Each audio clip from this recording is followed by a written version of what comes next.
आप देख रहे हैं एंटी करप्शन इंडिया न्यूज, भ्रष्टाचार और जुर्म के खिलाफ हर पल आपके साथ। नमस्कार, मैं chief editor anti corruption India news से आज उत्तर प्रदेश के कानपुर शहर में मौजूद हूँ। जैसा कि एंटी करप्शन की टैगलाइन है, भ्रष्टाचार जुर्म के खिलाफ हर पल आपके साथ। आज मैं जिस प्रकरण को अवगत करा रहा हूँ वो थाना कल्याणपुर के अंतर्गत का मामला है। वहाँ पर एक अस्पताल है सहारा, जिस सहारा अस्पताल में जो भ्रष्टाचार व्याप्त है उसकी जानकारी मैं आज लूँगा ये पीड़ित परिवार से कि किस तरह से क्या वारदात इनके साथ हुई है, उससे अवगत कराएं। क्या नाम है आपका? मैसूरी। मैसूरी, क्या मैटर है आपका? मैसूरी वो कानपुर हमने सहारा में भर्ती किया था बिटिया को। क्या नाम बिटिया का आपका? मोना। मोना मोना को क्या हो गया था? मोना का फीवर आया था, एक दिन फीवर आया था, तेज आया था, तो हम दिखाने गए थे, दवा लेने गए थे। इसके बाद दवा लेने गए थे तो इन्होंने ये नहीं बताया कि मतलब दवा ले रही हो, दवा ले लो और जाओ। इन्होंने ये मतलब बिना जानकारी भर्ती कर दिया, बिना जानकारी आईसीयू में डाल दिया। मेरे पास गरीब आदमी है, मेरे पास पे गुंजाइश उतनी नहीं थी, तो बताना चाहिए किसी, कोई अम्मा गई है कोई। ये बताइए कि आपकी बेटी की तबीयत क्या खराब थी, कितनी खराब थी, किस तरह की परेशानियां उसको हो रही थी जो अस्पताल ले गई थी आप? नहीं, फीवर था, फीवर के वजह से मैं ले गई थी और कोई दिक्कत नहीं थी उसको। बाकी कोई दिक्कत नहीं थी उसको? कोई दिक्कत नहीं। अब मेरी लड़की बोलते बताते आई, बोलते बताते मतलब बात करते गई, बयान करते गई, इसके बाद मार दिया गया उसको। इनका ये कहना है कि मेरी बेटी को वहाँ पे अस्पताल के कर्मचारियों ने, वहाँ के डॉक्टरों ने उसका सही ट्रीटमेंट नहीं किया और उसके साथ अभद्र व्यवहार भी किया। जिस तरह से इन्होंने एप्लीकेशन में लिखा है, मैं उसको पढ़ के मैंने जाना इनकी बात को। जैसे इनका कहना है कि जैसे कि उसको उसकी हालत इतनी सीरियस बना दिया और हम लोगों से कहा कि उसको 20,000 रुपये आप काउंटर में जमा कर दें, हालत उसकी सीरियस है। तो फिर क्या हुआ? उसके बाद जब बताया हालत सीरियस है, उन्होंने अपने आईसीयू में भर्ती कर लिया और 20,000 रुपये अपने काउंटर में जमा किए। हाँ, जमा किए। उसकी पर्ची नहीं दी। फिर जब मतलब हम जिद करते रहे, रात भर चिल्लाती रही, मेरी माँ बिना हम नहीं रहेंगे। इन्होंने ना हमको दिखाया, ना मेरे मिलने वाले को किसी को दिखाया। तो हम मिलने वाले आए, कहते हमें दिखा तो दो लड़की को यहाँ। तो कहने लगे नहीं, अभी नहीं, दवा चल रही है, बहाना बनाते रहे।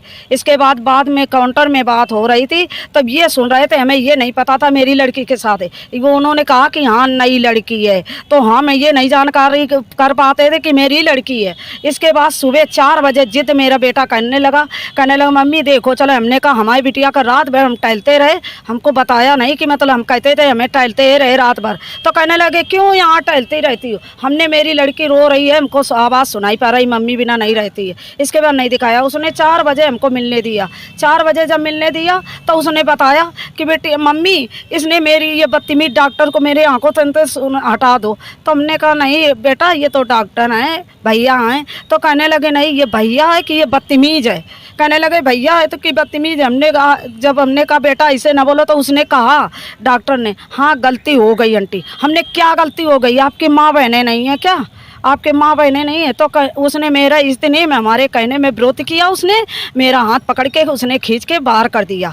इसके बाद दोनों तरफ के गेट बंद कर लिए। हमने काउंटर पे कहा, हमने बताओ ऐसी ऐसी बात हरकतें हो रही। हमने सबसे कहा, रोड पेश कहा सबसे कि मतलब ऐसे ऐसे। तो वह मैडम कहने लगी क्या मतलब यहाँ ऐसे कहोगी, ऐसे कहोगी। इसके बाद जो डॉक्टर दवा लिखी थी वो भी दवा लौटा दी कि दूसरी दवा मेरे लड़की के लिए मंगाया गया था।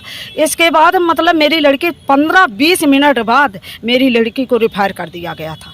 आपका कहना है कि अस्पताल के जो डॉक्टर हैं उन्होंने अभद्र व्यवहार किया आपके साथ और आपकी बेटी के साथ क्या बलात्कार करने का प्रयास किया, आपका कहना है? हाँ, बलात्कार के करी रहन, उसके नोचा घसोटी करी रहन, मुंह से खून आ रहा है, ब्लड आ रहा है उसके। तो उसके खून क्यों आ रहा था? मारा था इन्होंने, जब उसने विरोध किया है तो उसको मारा गया था। जैसा कि इनका कहना है कि वहाँ के डॉक्टर, उन डॉक्टर क्या नाम है? प्रदीप सिंह, उन्होंने बलात्कार करने का प्रयास किया, इनका कहना है। और उस लड़की ने इनकी विरोध किया। उस विरोध करने पर उन्होंने मारपीट भी की उस लड़की से, जिससे उसके मुंह में चोट आई और खून भी निकल रहा था। तो उसके बाद फिर क्या हुआ? फिर मतलब कोई सुनवाई नहीं भाई मेरी। अब यहाँ पुलिस आ गई, वहाँ से पुलिस को किसने बुलवाया?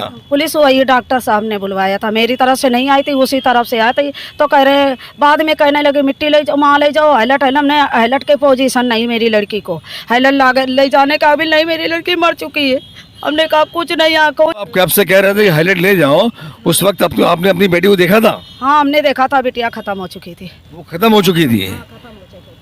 फिर उसके बाद आप जो पुलिस आई थी, उन्होंने बुलाया था, पुलिस की क्या रवैया थी आपके साथ? पुलिस कहने लगी कि मतलब जो है, कहने लगे अब ले जाओ हाईलाइट। हमने कहा हम ले जाने काबिल अब नहीं है, उसका देख लो पोजीशन क्या हो गया मेरे बिटिया का। अभी बोल नहीं रहे थे, हम निकालने का कह रहे, जब बोल नहीं रहे तब तुमने नहीं निकाला, और जब वो मर चुकी तो कह रहे निकाल ले जाओ।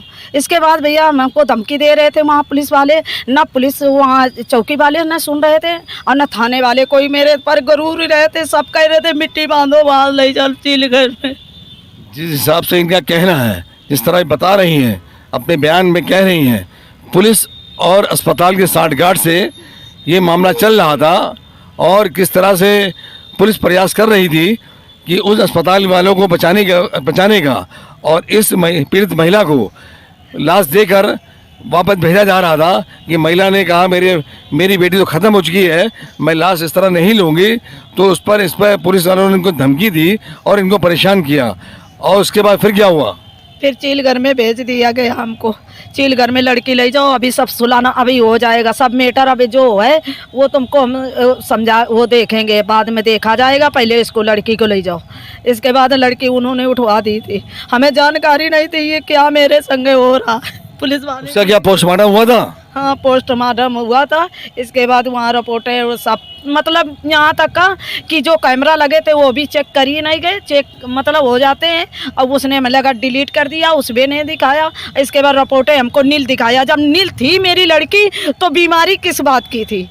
जब हम ये सोच रहे हैं कि जब मेरी लड़की नील थी, बीमारी नहीं थी, तो किस बात की आईसीयू में क्यों डाला था? मेरे बिना पूछे बताए क्यों डाला? जैसा इनका कहना है कि गलत तरीके से आईसीयू में डाल के पैसा अवैध वसूली हमसे की जा रही थी। 20,000 रुपये भी मैंने काउंटर पे जमा कर दिए, उसके बाद भी हमारी बेटी साथ अभद्र व्यवहार किया, असली हरकतें की, जिस कारण उसकी मौत हो गई। और मैं देख रहा हूँ यहाँ पे एक साहब और खड़े हैं, मैं उनसे पूछता हूँ क्या नाम आपका? मलखान सिंह। कैसे बोलिए? मलखान सिंह। मलखान सिंह, आप कौन हैं इनके पति। आपको कब जानकारी हुई थी आपकी बेटी मर गई है? हमको अस्पताल में मरी हुई मिली है। आप लोगों ने अभी तक क्या कार्रवाई करी? कार्रवाई तो बहुत की सर, लेकिन मेरी सुनाई कोई नहीं हो रही है। जैसा इनका कहना है कि हमारी सुनाई कहीं नहीं हो रही है, मैंने कार्रवाई तो की। आज यहाँ पे आए हुए हैं ज्वाइंट कमिश्नर के ऑफिस में और यहाँ पे प्रार्थना पत्र दिया है, उन्होंने इनको आश्वासन दिया है। आपको क्या आश्वासन दिया अधिकारी ने? कह रहे होगा जो अभी तो जाओ, अभी दे दो एप्लीकेशन, इसके बाद होगा, अभी 2-4 दिन में सुनाएंगे। तो हम देखो क्या होता, हमें तो नहीं समझ में आ रहा। हमने सीएमओ के यहाँ तक आए और जैसा इनका कहना है कि मैंने ज्वाइंट कमिश्नर को एप्लीकेशन दे दी है और उन्होंने वादा किया है कि मैं समझ में आश्वासन दिया है इनको, मैं इसका खुलासा करूँगा। अब अगली अपडेट में किसी नए प्रकरण से अवगत कराएंगे। तब तक के लिए राष्ट्रीय अंतर्राष्ट्रीय खबरों से बने रहिए एंटी करप्शन इंडिया न्यूज़ के साथ। मैं chief editor Athar Hussain, anti corruption से, साथ में कैमरामैन सत्येंद्र कुमार। नमस्कार, जय हिंद। सब्सक्राइब करें हमारे YouTube चैनल को और बने रहें हमारे साथ।